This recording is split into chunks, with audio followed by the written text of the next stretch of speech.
finish with philosophical Satanism. Anton LaVey, he was a worker at a carnival. He founded the Church of Satan, the official Church of Satan, back in 1966. It's called LaVeyan Satanism. He was a bald guy, sinister-looking grin on his face. He looked like Ming from Flash Gordon. Bald head, the kind of, black makeup around the eyes, and the mustache, and that grin. Yeah, he's that cartoony. Boy, was he really hamming it up when he decided to promote his Satanism. Involved his daughter, Zena, too.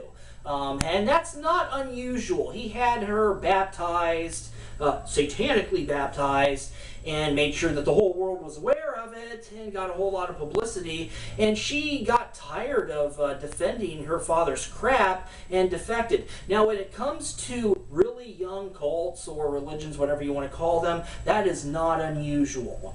The founders tend to involve their family members, and some family members just, quite frankly, have had enough and move on. So that's just how it is.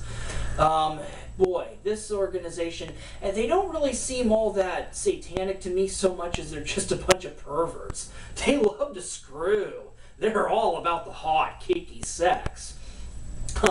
There's a guy by the name of Joshua Warren. Oh, he had balls, brass ones. He left the country, went over to another country, and met with LaVeyan Satanists, where nobody would have known where he was, him and his camera person, and he did a documentary on it. Link down below to that one. Don't get too freaked out, but don't necessarily believe everything that they say in there. I love this. 10 minutes into it, he says, I began to wonder if this was a good idea. No kidding, Joshua. If they really were sadistic, you would have been good. They never would have heard it from you. They would have composted you and left your remains out in the middle of nowhere, and no one would have...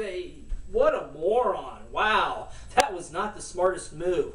I would have at least... Not that I would have looked forward to have met with a Satanist. I don't really want anything to do with this crap. But if I were to do that, I would want it in a public place. Like perhaps some,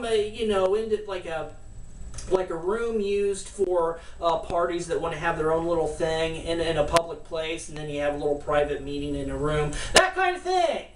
To feel, oh man, that you went into their territory.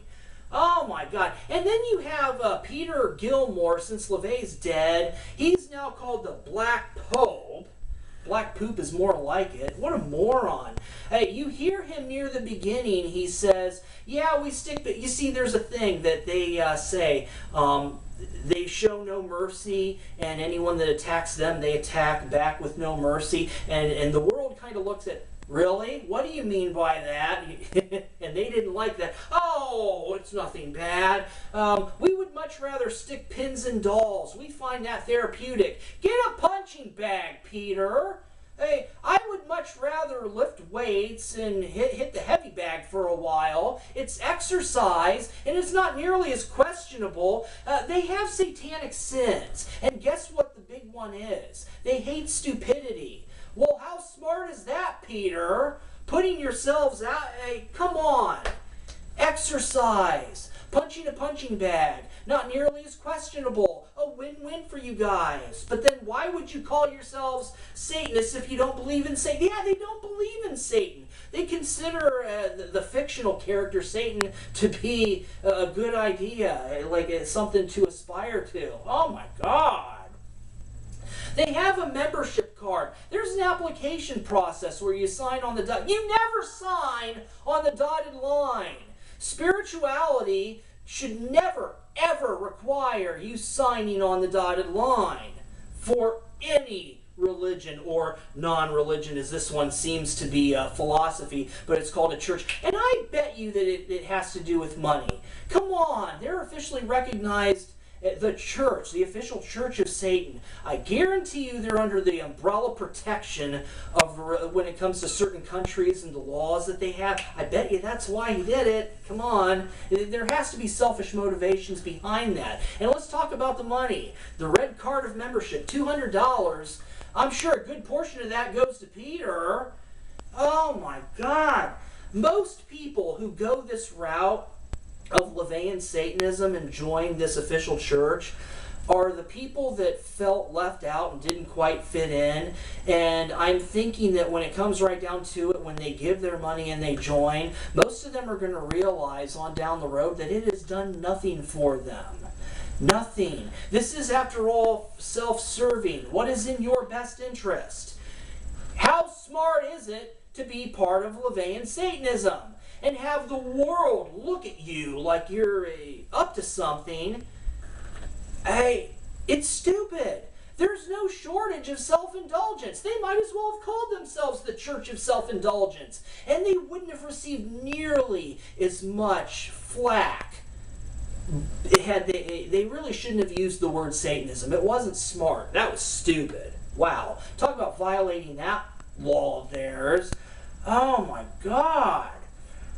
Yeah, because you'll see this on their own website. Basically, becoming a member, all you do is you give the money. And how smart is that, by the way? Like, I could send money and call myself Optimus Prime or Darth Vader, and they would probably send an official red card to Darth Vader. Oh, come on, guys. It's about the money. Really? Yeah, becoming an active member is where you have to give them a lot of personal information. They want to know who you are. And even a former member, links down below, a former member confirmed this too, that when he joined in the 90s, that, yeah, you had to include a photograph. But the website for the official Church of Satan, quote, provide your signature attesting to the above an enclosed photograph for office use only. Yay. Initial application processing date. Oh my God.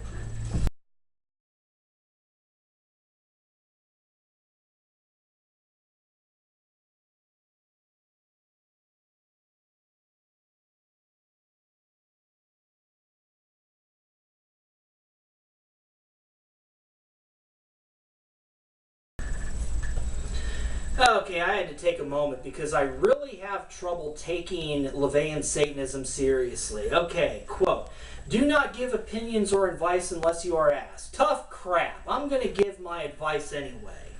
You know what? You can stick pins and needles in little kitty dolls all you want and say average dude or whoever this guy is. I don't care.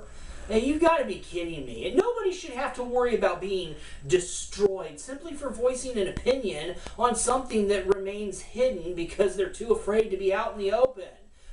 Kind of reminds me of another church, religious organization that's been around for maybe a little bit longer, that tends to go after people who voice any opinions of it. Yeah, don't you dare voice an opinion on that church. Science! Okay, herd conformity. They have a problem with herd conformity. Yeah, so they join the Church of Satan so they can join the herd. Good one, guys. Again, if you were really non-conformists, you would just simply do it on your own. They talk about making it in the world on their own. You're on your own. You got to do it. Don't ask for hand. Then what's the point of being involved? Why join it in the first place? Come on. Unless you happen to be given perks that help you on a selfish level. Otherwise, what's my motivation to give you that money to join and be part of this organization where if it leaks out, it could ruin your life being labeled as a Satanist? I mean, you've got to be kidding me.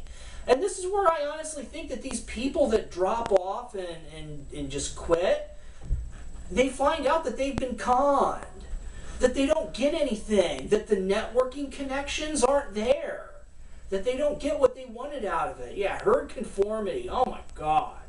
Oh Lord. Yeah, 4 minutes and 50 seconds into the documentary, I already talked about this, the destruction ritual. Pins and dolls. Punch a punching bag. Good Lord. They make fun of Christianity. They think it's full of hypocrisy. So is their organization. Every organization, to be fair to them, and every organization does. And you want to know what? The bigger the organization, the more likely there is going to be hypocrisy and corruption. Because what they all have in common is humans. And the more humans you have, the more likely you're going to have corruption. There's your common denominator. So, LaVeyan Satanists, you're not exempt from that. You're just as corrupt, just as potentially corrupt. You've got to be kidding me. And not to mention more than a little stupid. Oh my God. They show their people making dinner in this, making dinner. They're regular people. See, nothing to see here. We're all perfectly fine. You know what? You're going to have to do a little bit more than showing people making dinner to convince. Look, in my experience, devils don't have horns, carry pitchforks. They're not dark, fiery red and grinning. Okay? They look like everyday people. And it's not what they're affiliated, it's what they do. Okay, it's their intentions mixed with their actions. Showing that you make dinner doesn't prove to me a damn thing. I'm going to go ahead and leave it right there. That when it comes to LaVeyan Satanists or Satanism in general, I don't know what to tell you all. I don't trust it. But I honestly think that we've done ourselves a serious disservice by having this cookie cutter template idea that they're all devil worshipping, they're all ritualistic and this and that, and I really think that what we don't know could hurt us. But then again, what do I know? I'm just an idiotic, average, run-of-the-mill dude. Everybody, this is the last time I ever plan on talking about this subject. Take care.